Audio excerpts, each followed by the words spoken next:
Hello' বন্ধু বান্ধৱীসকল, কেনে আছে আপোনালোক? আকৌ আহিলোঁ সৰু ভিডিঅ' এটালৈ। আজি মোৰ বোৱাৰীজনীৰ ঘৰলৈ শনিকৰ পুঠি অনা হৈছে। তাৰপাছতে সেইভাগ আঁতৰিবলৈ আমি অকণমান আগবাঢ়ি গ'লোঁ।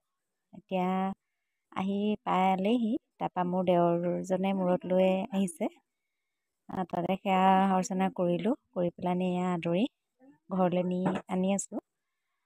আনি পেলানি বাটত বহুত মানুহ গৈছিলে বাৰু আমাৰ লগত, ভকত বৈষ্ণৱ। খুব ভাল লাগিছে আৰু সকলোৰে মংগল হওক তাৰে কামনা কৰিছোঁ।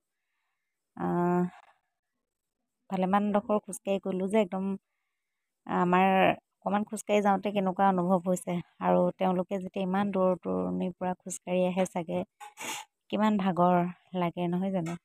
তেওঁলোকৰো চাগে তেওঁৰ মহিমা অপাৰ নহয় জানো, সেইবাবে তেওঁলোকে ইমান দূৰণি যাব পাৰে।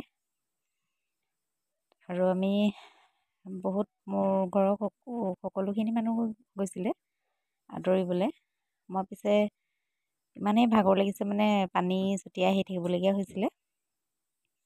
অদলা বদলিকৈ আহি আছোঁ আৰু অকণমান দূৰৰ পৰা আমি আদৰিবলৈ গ'লোঁ।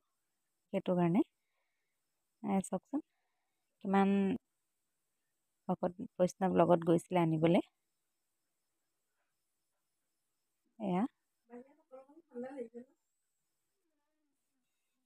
এয়া আমাৰ বোৱাৰীজনী। দিলোঁ, তুমি অকণ পানী ছটিয়াই গৈ থাকা। তাৰপিছতে আৰু কাৰ ঘৰলৈ নিছে বাৰু খনিকৰ পুথি জনাবচোন। আমাৰ তেওঁলোকৰ ঘৰৰ পৰা পাবলৈ হ'ল আৰু আমাৰ বেছি দূৰ নাই, গৈ পামেগৈ এতিয়া। এজনী আমাৰ বোৱাৰী, তাৰপিছতে মই ফাইনেলি গৈ পালোঁগৈ। সকলোৱে সমজুৱা সেৱা লৈ পাঠ আৰম্ভ কৰা নাই, কৰিবহে, কাৰণ এতিয়া নাম লোৱাৰ পাছতহে পাঠ আৰম্ভ কৰিব। মই বহুত দেৰিলৈকে থাকিব নোৱাৰিলোঁ, ঘৰত কোনো নাছিলে কাৰণে আজিলৈ আহিছোঁ।